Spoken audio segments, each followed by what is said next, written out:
This is Late Night with the Weird and the Unexplained with Sandra Webster. Dan from Petaluma, you're on the air. What's your take on the government's time travel project back in the 50s? Officially, of course, it never occurred. Usually laughed off somewhere between crop circles and the second coming of Elvis. Unofficially, it was a secret program headed by world-renowned physicist, Dr. Edwin Bettler. According to some of my very credible sources, the project began back in 1957. If the clock could be turned back several hours, it would have been used to thwart a nuclear attack from the Soviets. Unfortunately, the story goes, it never quite succeeded.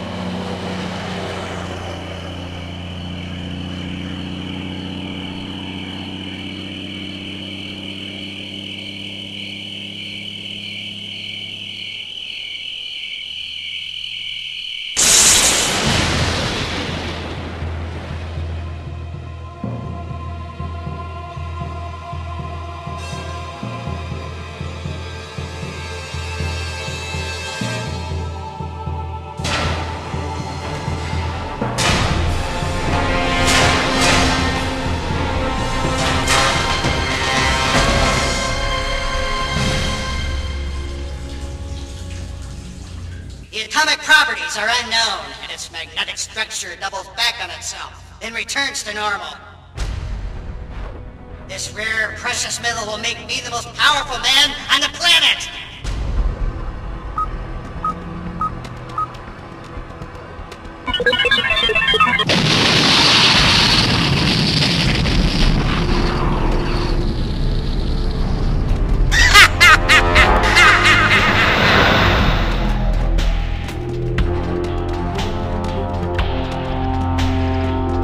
My name is Penny Sest. I was the San Francisco police detective who brought Sidney Beacon to justice back in 1986 for his evil deeds.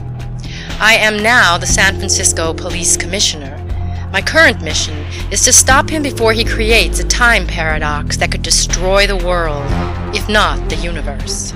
My technical assistant, Cindy Taylor, and I have traveled a long journey to solve this case. Now, in the midst of the year 1957, we also managed to slip through the time barrier in search of this dangerous mastermind. It appears that our months of intense investigation, however, has finally paid off. We believe that we have located Sidney Beacon's operating headquarters, as we now close in on this century's most notorious evil genius.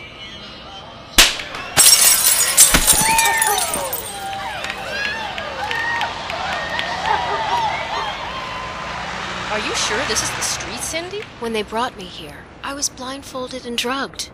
Ether, I think. But I'm sure this is it. What makes you so sure? What do you smell, Penny? Well, there's a faint exhaust smell from that bus that left us off, but this strange toxic... Ew, pew! It's carbon. This block was well known in the 1950s for manufacturing certain metals.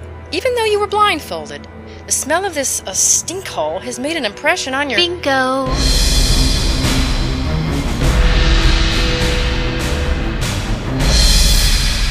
That has to be it.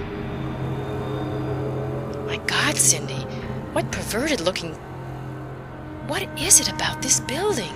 It's next to the train track. And setting up in the seedy part of town near the Southern Pacific train line.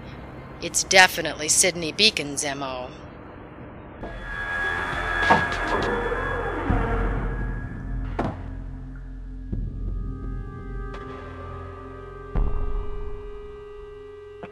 My, this place gives me the creeps.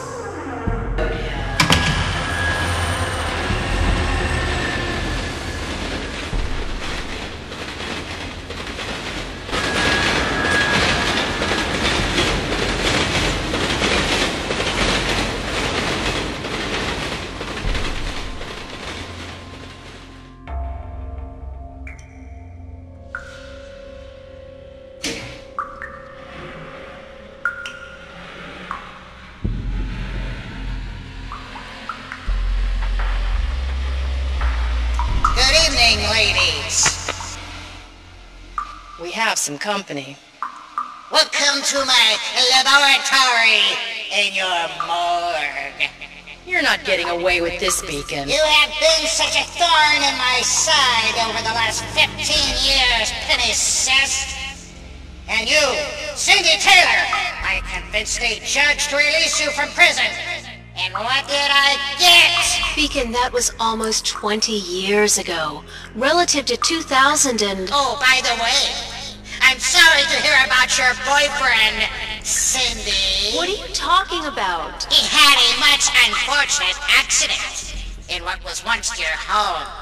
What did you do? I will have to cut this little reunion short. No, wait. What happened to Mario? Oh, yes. Your true love.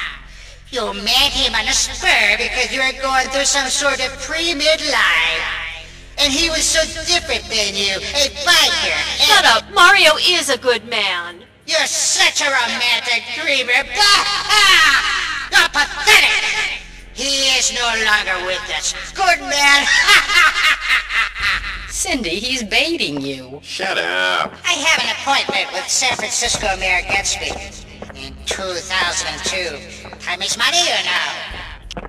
Getting back in time was a breeze, thanks to the way we were able to alter gravitational properties. However, accelerating into the future is a different matter. Pardon the pun. Actually, according to Professor Stephen Hawking, you would need to... I'm quite aware of the good professor's theory on wormholes, space, and time, my highly intelligent adversary. Even Cindy Beacon did not overcome that obstacle. But during my 15 years of incarceration, I have come up with a way to induce long periods of suspended animation. So, you just freeze your body for 45 years. And to you, it will just seem like you're traveling into the future. Brilliant, my dear! Cindy the Techno Geek seems to be wearing off on you.